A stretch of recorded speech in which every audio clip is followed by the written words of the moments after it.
Hello everybody and welcome back to the channel. Today I'm going to show you how to do some burnouts in BeamNG Drive.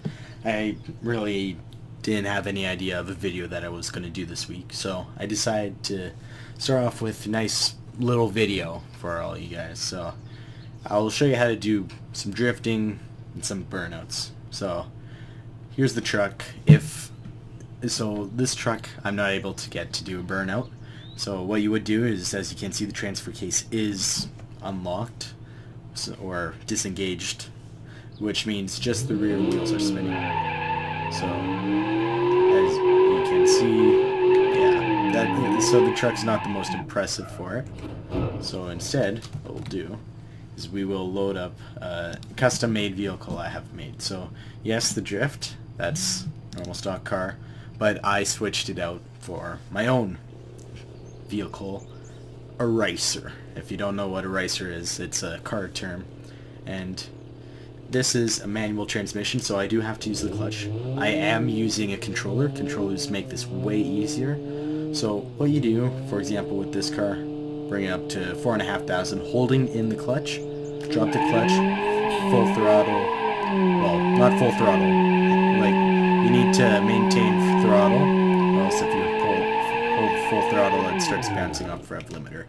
But as you can see, if you're not careful, you end up stalling, sorry. And then manage between brake and throttle. It's a lot like doing one in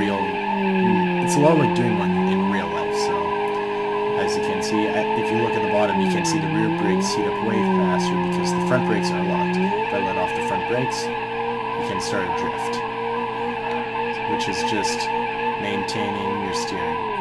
And then donuts are just basically walk the wheel in one way and go in circles at full throttle. So that's how to drift and burnouts and donuts in a rear wheel drive car. I cannot speak today. It's right after school, so I'm a bit... Alright, that was not the best. But yeah, so it's after school. I've had a bit of a long day, so I'm just decided to make a nice little simple video. I say we'll destroy this car at high speeds, quite a bit of understeer, which is where drifting can become handy, but don't overdo it like that. Yeah, bit of destruction. Alright, so now how to do it in a front wheel drive car. Now this is a bit different than you'd probably do it in real life. So I think the Bishu Pezima, we'll go with, that's all-wheel drive, front wheel drive, there we go. Alright, so this is manual transmission, so once again, I'll show you all how to do automatic transmission burnout. That's way it's way easier than manual. So same way as front wheel drive, this is just how to do it in BeamNG Drive, remember. So what you do now is hold in clutch, bring it up. I'm going to bring it up to 4.5 to 5,000, hold in e-brake, and full throttle. And so I have a feeling this isn't how it would necessarily work in real life. Correct me if I'm wrong, I've never seen it done. But, so, if you try to do it in reverse, it doesn't work exactly too well. Let off the e-brake. You do have to hold the e-brake because of their new thing where holding down, where you have to hold it down because the second you go on the throttle, it disengages it. Where if you try to put it in reverse, as you can see, it works, but with some cars it doesn't. So, and then to do donuts in these, in a front wheel drive car that is, you just basically the exact same as rear wheel drive car, just front wheels, so you use reverse instead. Drifting, that's a bit different now. So this is, once again, this is real life simulation, this BeamNG Drive, if you didn't know. You probably did. But, so what happens with this now is you put it in first. Now in real life, you might have skid pads or something. I'll load up the skid pad, I can't remember, the hatchback Mitsubishi hatchback or something. It's something. I can't remember the name. So what you do is you hold down your e-brake and just start turning. And as you can see, you got your rear wheels locked up, which allows you to do burnouts.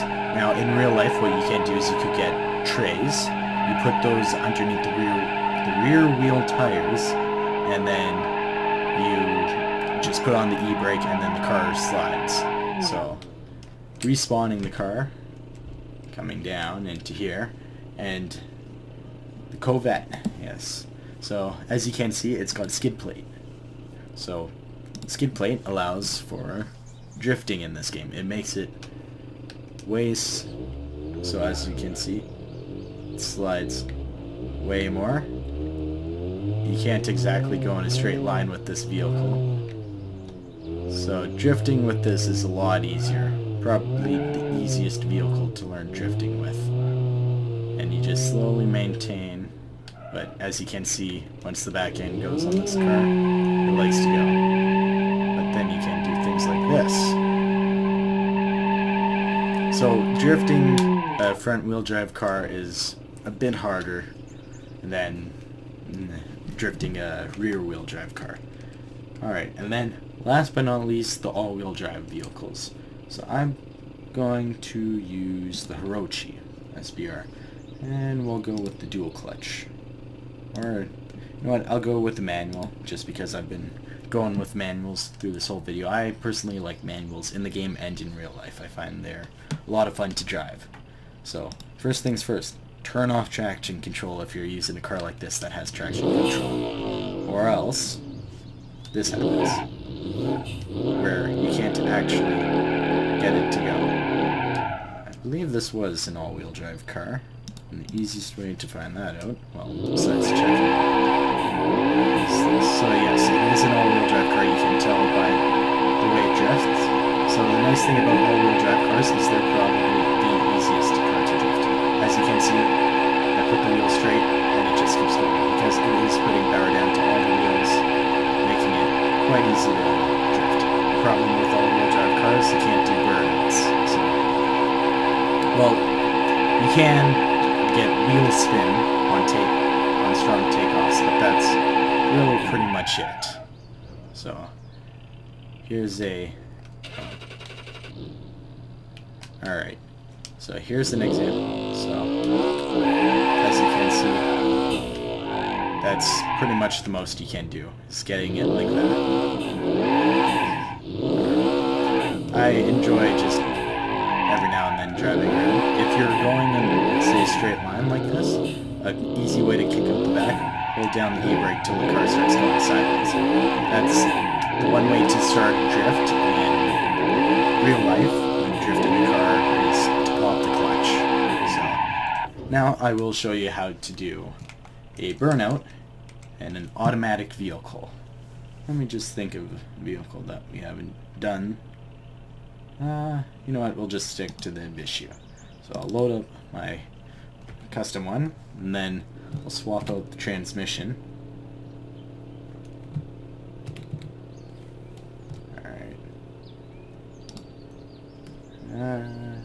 Just quickly changing it.